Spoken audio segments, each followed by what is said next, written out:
Welcome back to the SportsMax Zone. We begin today with the latest regarding the multi-million US dollar fraud involving sprint legend Usain Bolt and the investment firm Stocks and Securities Limited, SSL.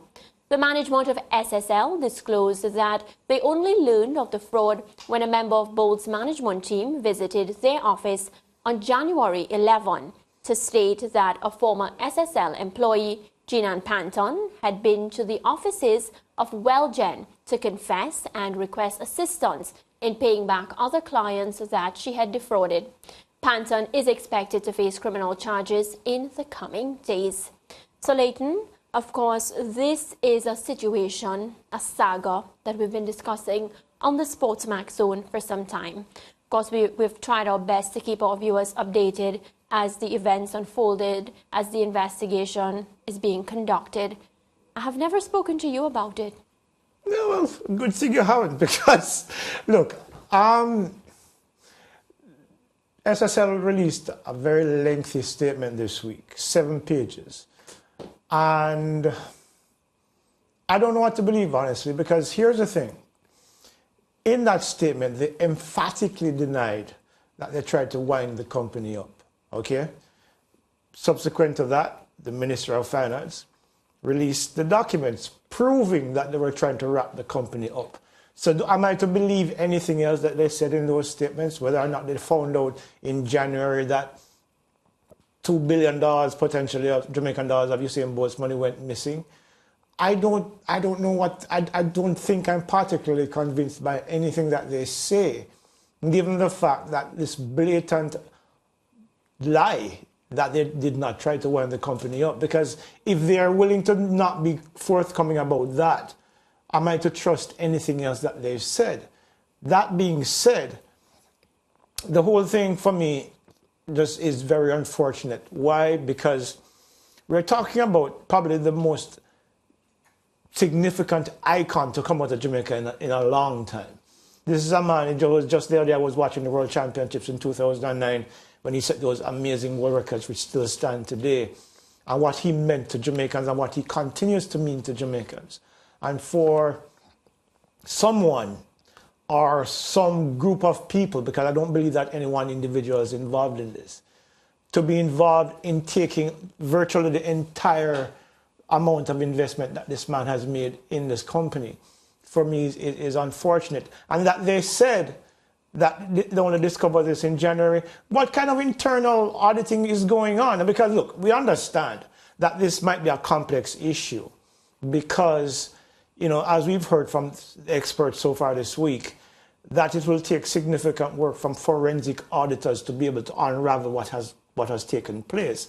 But are you telling me that somebody invests over $6 million US, which is close to $1 billion Jamaican dollars, and people have found a way to remove those stocks, because it is most mainly in stock holdings, remove those from his account, you know, and move them elsewhere, and nobody discovered this until January? And based on previous reports, this thing has been going on since 2017.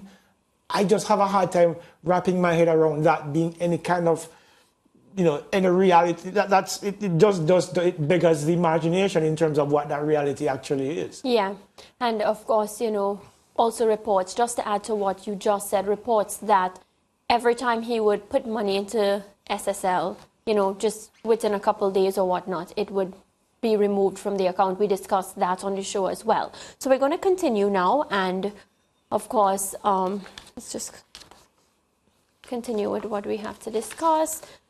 It's being reported that the Financial Services Commission requests for Stocks and Securities Limited, SSL, to commission an independent audit of its on and off balance sheet portfolios in 2019 would not have been enough to uncover a multi-billion-dollar fraud. Mm-hmm. So your take on that? Well, I alluded to it earlier. I mean, whatever happened, or whatever has been happening since 2017 onwards, it was not a one-off thing. It was a gradual process of removing or transferring funds or transferring shares from one account to the next. There had to be some inkling of wrongdoing.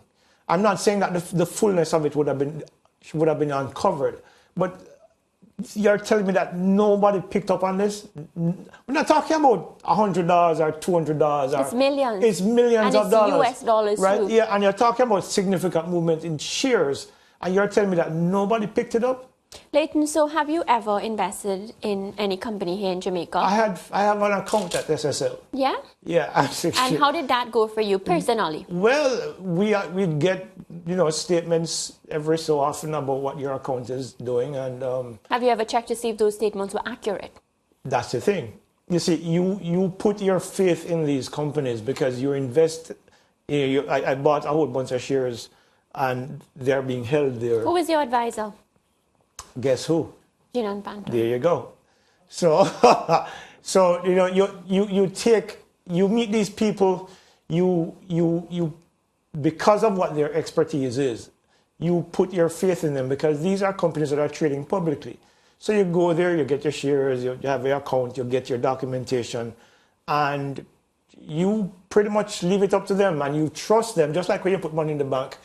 There's a certain level of trust that you impart on these people to be able to handle your business.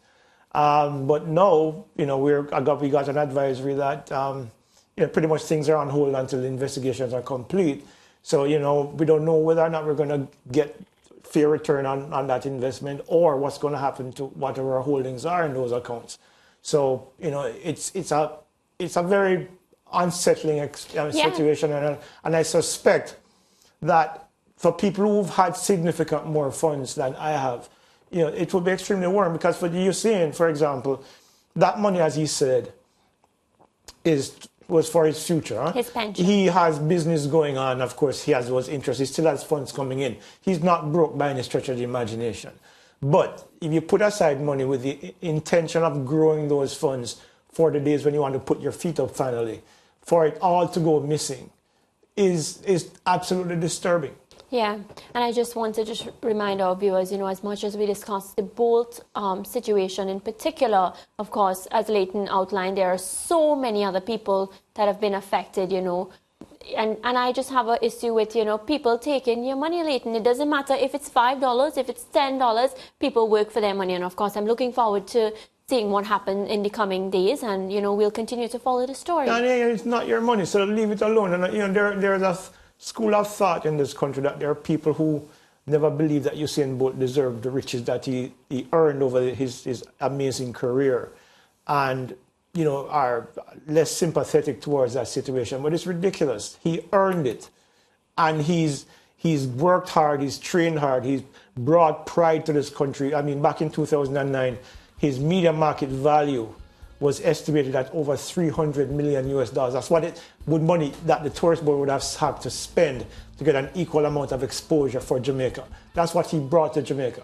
And it hurts me as a Jamaican that this would happen to someone like Usain. Not that this would happen to anyone, but especially him, who has brought so much pride to this country and has put Jamaica's name on a global scale and has transcended the sport and done so many amazing things to get, put Jamaica in a positive light on the world stage. Yeah, on that note, let's take a quick break and come right back.